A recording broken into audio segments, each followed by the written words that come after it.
Pemirsa, Dewan Pers mengutuk keras kasus teror kepala babi yang ditujukan bagi jurnalis Tempo, Francisca Christy Rosana. Dewan Pers juga mendorong polisi agar mengusut tuntas aksi teror yang dinilai sebagai bentuk kekerasan dan premanisme. Tindakan tersebut merupakan bentuk nyata teror dan ancaman terhadap independensi serta kemerdekaan pers. Padahal, kemerdekaan pers adalah salah satu wujud kedaulatan rakyat sebagaimana disebut di dalam pasal 2 Undang-Undang 40 tahun 99 tentang pers dan dijamin sebagai hak asasi warga negara disebut di dalam pasal 4 Undang-Undang Pers. Yang kedua, Dewan Pers dan komunitas pers mengutuk keras setiap bentuk teror dan dengan segala macam bentuknya yang dilakukan terhadap jurnalis maupun terhadap perusahaan pers. Tindakan teror terhadap pers merupakan bentuk kekerasan dan premanisme. Ketiga, wartawan dan media massa bisa saja dalam menjalankan tugasnya melakukan kesalahan termasuk pemberitaan yang dikeluarkan oleh sebuah media. Namun, melakukan teror terhadap jurnalis merupakan tindakan yang tidak berperi kemanusiaan. Tindakan itu sekaligus melanggar hak asasi manusia karena hak memperoleh informasi merupakan hak asasi manusia yang hakiki.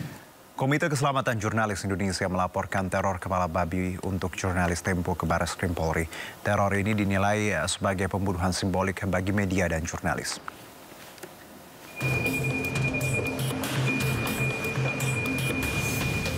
Komite Keselamatan Jurnalis Indonesia atau KKJI melaporkan teror kiriman kepala babi terhadap jurnalis Tempo ke Barreskrim Polri. KKJI menilai teror kepala babi merupakan serangan dan pembunuhan simbolik bagi jurnalis dan media yang kritis merespon isu terkait kepentingan publik. Pengiriman paket kepala babi ke kantor redaksi Tempo ya, yang ditujukan kepada seorang jurnalis perempuan Tempo dan juga sebagai jurnalis. Nah, kita melihat setelah kita periksa bahwa pengiriman paket ini adalah kita mencurigai sebagai teror, sebagai simbol ancaman pembunuhan ya. Karena kepala babi ini dengan telinganya sudah dipotong begitu, dan tentu ini yang akan kita lakukan ke kepolisian agar kasus ini diungkap ya, siapapun itu pelaku. Sementara itu, Ikatan Jurnalis Televisi Indonesia atau IJTI mengecam keras aksi teror kepala babi yang ditujukan kepada redaksi Tempo.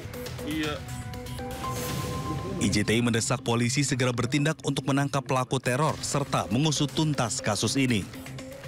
IJTI mengecam aksi teror dengan pengiriman kepala babi ke kantor redaksi Tempo.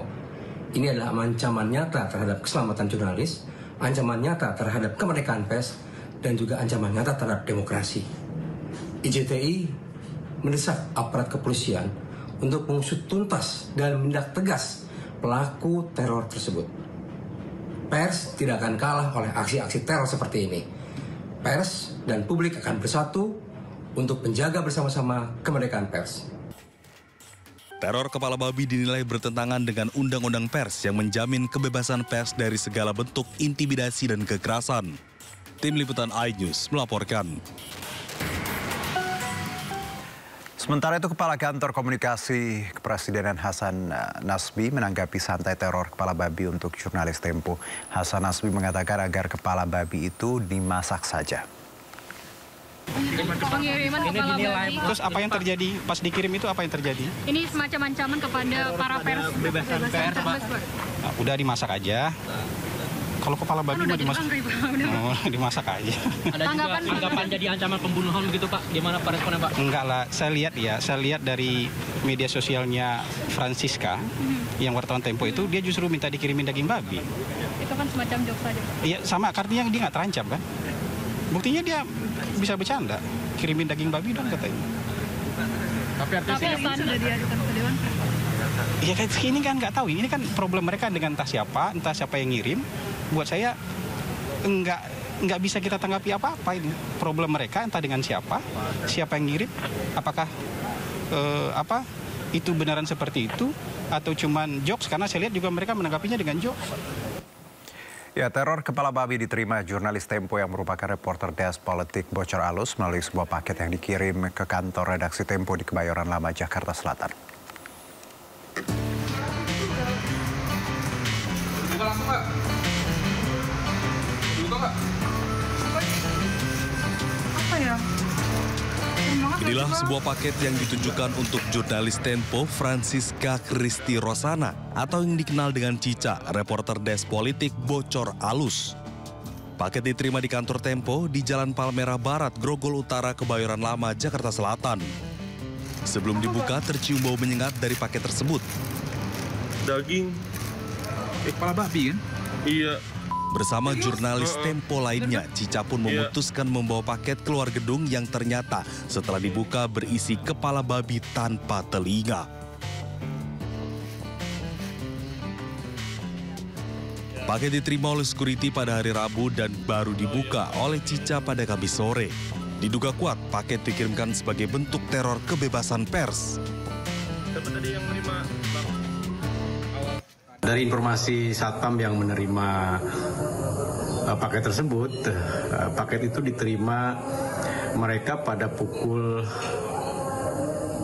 16.15 waktu Indonesia Barat, hari Rabu, tanggal 19 Maret 2025. Itu dikirim oleh seorang kurir yang mengenakan helm satu aplikasi online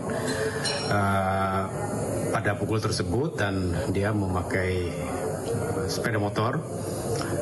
Dia hanya membawa satu paket itu dan kemudian pergi setelah Satpam menerimanya. Tidak ada kecurigaan sama sekali karena tiap hari ada banyak paket yang dikirim dan diterima oleh karyawan di Tempo. Kami menyayangkan apa yang terjadi hari ini karena bagaimanapun pengiriman paket tanpa pengirim dan itu adalah kepala satwa itu sangat meresahkan, dan ini satu bentuk teror kepada Tempo secara keseluruhan karena kami tidak pernah memesan atau Cica tidak pernah memesan kepala babi itu. Sementara itu, salah satu jurnalis Tempo mengungkapkan kondisi terkini dari Cica usai menerima teror kepala babi. Halo guys, banyak yang nanya kan gimana kondisi Cica setelah menerima kepala babi. Ya, nih kepala babinya tuh sudah dimasak nih di sini. Ya, harusnya kan? Daging nih, biar bisa sekalian dimasak. Kecewa sih, kecewa. Karena cuma kepala doang. Ya harusnya bisa jadi sate bocor halus, bukan satean Jawa. Ya itu ya kabar Cica ya, kami baik-baik saja, terutama Cica oke-oke aja. Atas peristiwa ini, pihak Tempo masih berdiskusi dan berkoordinasi dengan pihak terkait untuk melakukan langkah selanjutnya. Dari Jakarta, Rizky Falufi, iNews melaporkan. Iya.